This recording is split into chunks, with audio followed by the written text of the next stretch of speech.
I thought at our age life would slow down. Not with everything we need to coordinate. My overtime, his basketball league, My podiatrist and her PT. his colonoscopy. Her allergist. We need to be in 2 places at once, which is no problem, because the Iowa Clinic has over 40 specialties all in one place. So when our doctors want to coordinate our care, they just talk to each other. Our doctors work together to figure out the best care for us, so we can go back to our busy lives, juggling our doctors, our careers. Our grandchild. Care how you want it. Visit iowaclinic.com. All right, here we go. We're coming off the bye week. Who's fired up to get back to Jack Trice Stadium? I am. Let's get after it. Iowa State, Oklahoma, basically a pick'em in Las Vegas. And we're going to help you carve through everything here on the top 5 as we look ahead to this football game, 11 o'clock on Saturday. Well, it wouldn't be an Iowa State football game if we didn't lead with special teams, right? Start there in the top 5. You look at it, I mean, again, on paper, Vegas, power ratings, you've got 2 even football teams according to all that. Winning the margins, right? Don't lose it on special teams. That's all I got to say. Do I really need to analyze this anymore? For you highly educated followers of CycloneFanatic.com, I don't think I do. We're going to move on to the running game. Really curious to see Iowa State's running game coming out of the bye week. Jirel Brock and Cartevious Norton, by all means, should be the healthiest that they have been in quite some time. I like that we saw the quarterback run just a little bit in that Texas game. Where does the running game go from here? Specifically with the health of Norton and Jirel Brock. I think both should be ready to go. It seems like they're both been practicing, both ready to go. So I'm excited about that. I feel like Iowa State hasn't had a true running game for like a month, really since the first quarter of that Kansas game. So now get that back. Let's see how the Cyclones do against a pretty porous defense against the run. Specifically, let's move it on to number 3. The running game is going to be a key on both sides of the football. Let me give you some stats for Eric Gray, the stud running back for Oklahoma. He's averaging 7.2 yards per game this season.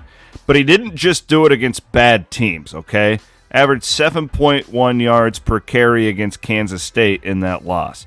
8.8 yards per game against Kansas, 10.3 yards per game against Nebraska, and even in that 49-0 loss to Texas, Eric Gray ran for 5.4 yards per carry.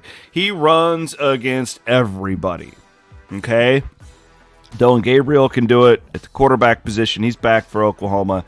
This is not a throw it 60 times per game type of Oklahoma team. They do their business on the ground first. So Iowa State, in containing that running game, you're probably not going to stop it. I'm not naive in it. Like you can only hold for so long against a offense like Oklahoma. I'll get to that coming up.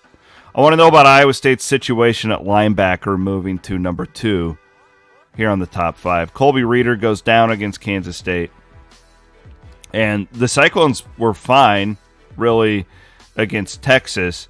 The thing about this Oklahoma rushing attack is being in the right place at the right time. That's what Mike Rose was so good at a year ago that I feel like Iowa State has struggled a little bit at linebacker this year. Hard to critique too much. This might be the best defense that John Haycock has had at Iowa State. But if Reeder's not out there, they're probably going to play with a handful of guys either way, even if Reeder is there. I don't think Reeder will be out there. I'm not planning on it, but the whole point is whatever company is out there for Iowa State's linebackers, they've really got to be playing disciplined football gap-wise against this Oklahoma team.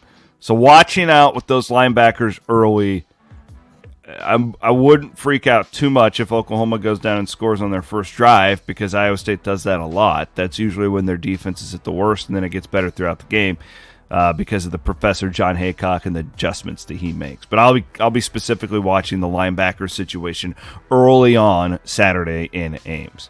And number 1 for me is this is very broad. This isn't great analysis, but they've got to continue making progress on offense. And the main reason with this game.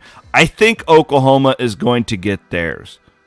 I've seen a lot of ignorant people in my comments being like, oh, well, they lost 49-0 to Texas. It was a totally different team without Dylan Gabriel. Totally different Sooner attack. This is, we will see in Jack Trice Stadium on Saturday much more of the team that, blew out Nebraska at home. Okay, that's the type of Oklahoma offense that you're going to get in this one coming off of the bye.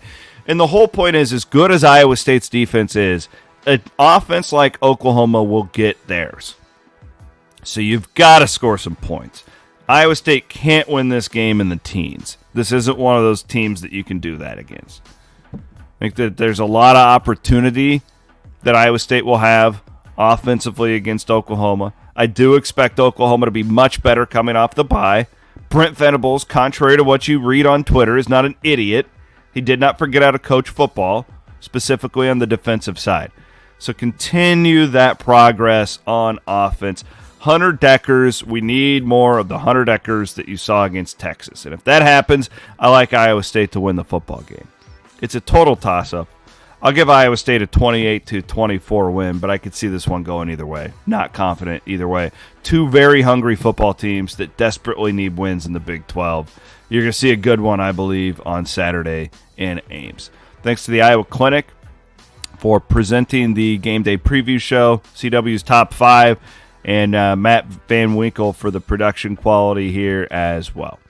All right, we'll see you on Saturday, guys. It's going to be a good one. Iowa State, Oklahoma, 11 a.m. kick. We'll have coverage all day long here at Cyclone Fanatic and on the Cyclone Fanatic social media meets.